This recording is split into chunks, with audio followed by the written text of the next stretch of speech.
Hey, what up, everybody? This is Stevie Breach coming to you. I apologize in advance. This will probably be one of the most smarkish videos that I've ever made in a very, very long time, seeing how I'm basically basing this right out of the Wrestling Observer newsletter. I honestly have been a subscriber to the Observer for over a year now, and I honestly don't really read the newsletter all that much. I really enjoy listening to the podcast a whole lot more from Dave Meltzer and Brian Alvarez, and all the slew of other guys that come along with it. It fills my day, my drive to work, my drive home from work, my hour-long lunch, and everything else. It really gets me through it. But I was really glued to reading the Observer newsletter last night, basically because he had the outlines of what the Mania card was going to be on paper as of right now.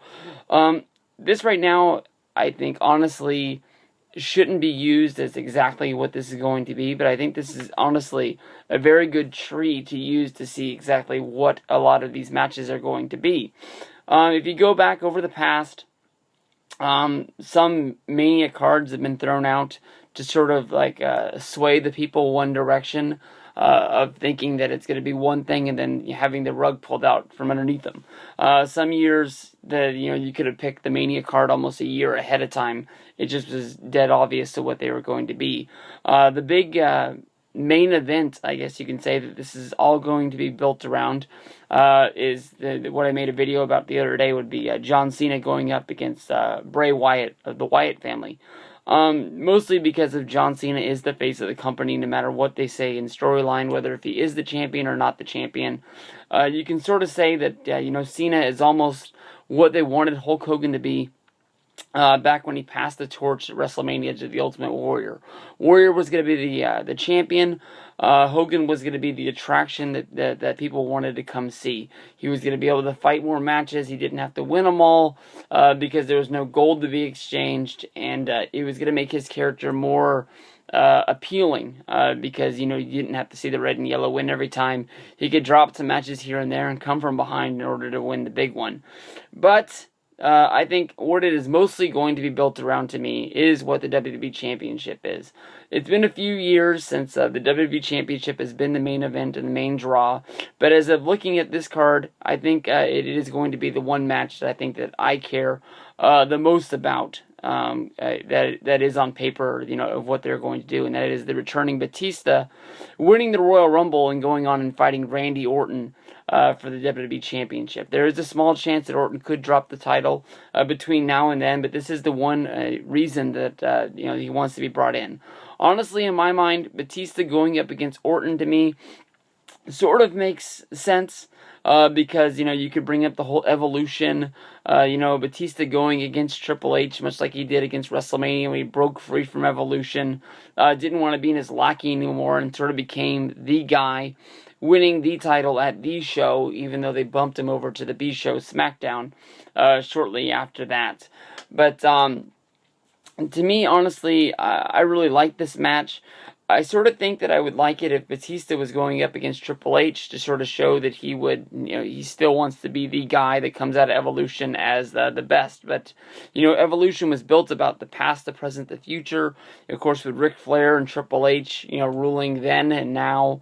And then, Batista and Orton sort of being the guys that came up from the bottom that were going to be the future. And, Flair and Triple H were showing them the way. And, this could just be the battle of who is the best of those guys, Batista or Orton, who is the future of the WWE, even though Batista is more likely only going to be in the WWE for a little amount of time. The next match is going to be built around Triple H. Of course, Triple H will always be in one of those big three matches on all the WrestleMania cards because he is Triple H. In my mind, his appeal of having matches to me, honestly, is losing a little bit of appeal. Of course, this is the match that we've seen before. If you go back to 2011, we saw these guys at Night of Champions in a match that isn't easily very memorable. Punk versus Triple H And, I mean, they're going to be able to go out there and have a damn good match. It's just going to matter if it's going to be a memorable thing to remember. Honestly, in my mind, I think 2 years down the road, CM Punk's going to be able to open his mouth and run a whole lot of shit about Triple H. Of course, everything in that pipe bomb was built around John Cena, but there was things thrown out about the future of the WWE run by his Vince's idiot daughter and his dumb son-in-law, or whatever it was supposed to be. And now, basically, on paper, Triple H is running the WWE, and you can call CM Punk a prophet, because what he's doing is coming true. Backup plan for Triple H, if anything falls through with Punk and he gets moved into a different direction, will be Roman Reigns. Honestly, Triple H versus Roman Reigns, to me, is way too early. Anything involving Roman in a big match this year involved anybody other than the Shield, I think, is honestly way too fast and shouldn't be happening. Next match is the match that I think's been booked for a long damn time. Taker versus Brock. Not much to really say about this. The bitter rivalry from the past. Who knows if it's going to be like when Triple H and Undertaker met up for the second time. They didn't want to bring up anything from WrestleMania 17. Maybe they won't want to go back and remember the Vengeance or the Hell in the Cell match and everything along like that. Of course, being 11 years ago, kind of crazy.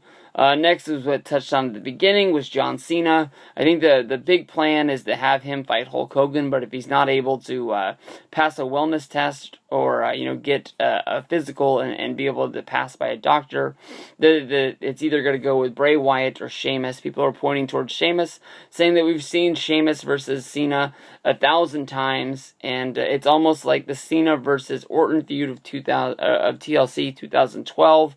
A lot of people were throwing stones at that, saying we've seen this 1,000 times if you go back in the past. And Sheamus versus Cena doesn't really seem like this should be a big WrestleMania match. Honestly, in my mind, if Sheamus wasn't injured right now, it could be looking that way.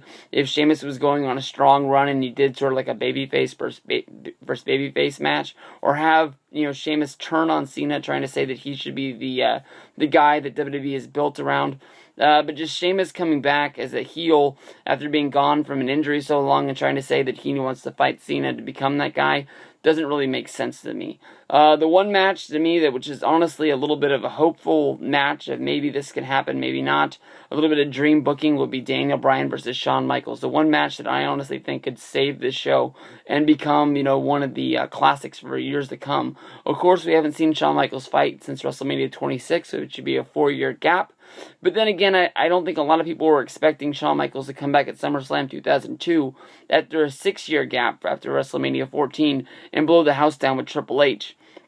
Of course, when Shawn Michaels came back that time, it was just supposed to be a one pay-per-view run, which turned into another pay-per-view run, which turned into winning the title, losing the title, and then wrestling for 2002 to 2010, 8 more years. Crazy. Then we have Ryback versus Goldberg, which is still on the books, is hopeful to happen for the WWE. Goldberg wants to get paid big time for this match. It's his last run. It's his last match. He's not going to do this for free. He's not, looking for a handout. He wants the whole Brinks truck backed up. And if this is the plan, they want Goldberg to beat him, which is surprising to me. I mean, it basically just throws Ryback into the heap of trash, saying we don't really need you, we don't really want you. And if I'm Ryan Reeves at this point, and you want me to go to WrestleMania, he had the big match last year. He lost that one to Mark Henry, which should have been sort of like the moving forward, and then you're putting me in this whole year-long slide. And then I'm going to fight Goldberg. I'm going to Vince, and I'm saying, at one point I was your boy that you were pointing at, saying I could be the future of the WWE. You really liked me. Is it that I don't work out anymore? What's going on? What can I do? Because I don't really like the fact that me going to WrestleMania and jobbing a match out in 2 minutes. But then again, maybe it can be one of those things. You swallowed your pride.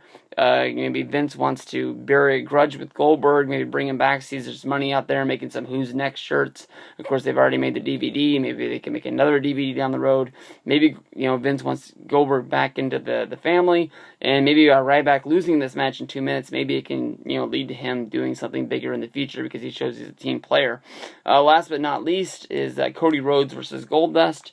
This is the match which some people still think might not happen, but then again, in my mind, Goldust what the fuck is he really doing back if he's not going to be leading towards this match? Of course, everybody knows that the WWE Championship, or WWE Tag Team Championship, hasn't been a real big focus of WrestleMania in the last few years. A few times it's been in the pre-show. Last year it actually had a match. Biggie Langston and Dolph Ziggler going up against Team Hell No. I don't think many people remember that match that much. But I don't really see what else they could be doing here. Cody Rhodes, when this whole storyline first got brought up, which brought Goldust back, I don't know. I really thought it was supposed to be making Cody move to the forefront and become one of the guys that is there. Of course, now his wife is back in NXT training again at the Performance Center. That really doesn't make sense to me at all because, they've already got their jobs back. They've already became the tag team champions. They beat the Shield, who was like Triple H's protectors. And Triple H really doesn't give a fuck about these guys anymore. He hasn't said anything about them in a long time. So I don't know if Goldust is going to join up with the Authority, turn his back on Cody, and Cody's going to have to beat him. And then really, where do you go from there? Maybe you have one more Extreme Rules match from there, but I mean, Goldust isn't going to be going after the Intercontinental title or anything like that, so I have no clue. If these matches go by, the only people that I see really left out there that are main players is Sheamus with a big question mark next to him, Big E, who a lot of people say is the future, but I don't really see them going out of their way to give this guy a match, especially if he's the Intercontinental Champion at the time, in the Shield. I would love to see a Shield WrestleMania 26 style 3-way, seeing what they're going to do with those guys. I mean, maybe that can be the start of Roman Reigns moving forward, but in my mind, honestly, it's a little bit too early. But then again, these guys have been together for over a year now, and what's really left out there for them to do except for the Wyatts in the 3-way, but then again, you have heels versus heels, so that really doesn't make sense. So, I don't know. 11.5 minutes there on the WrestleMania 30 card. Let me know what you guys think. Let me guys think about matches. Any video responses would be great, but make sure you tweet them to me because I don't know any other way for you guys to send them to me anymore. Peace out.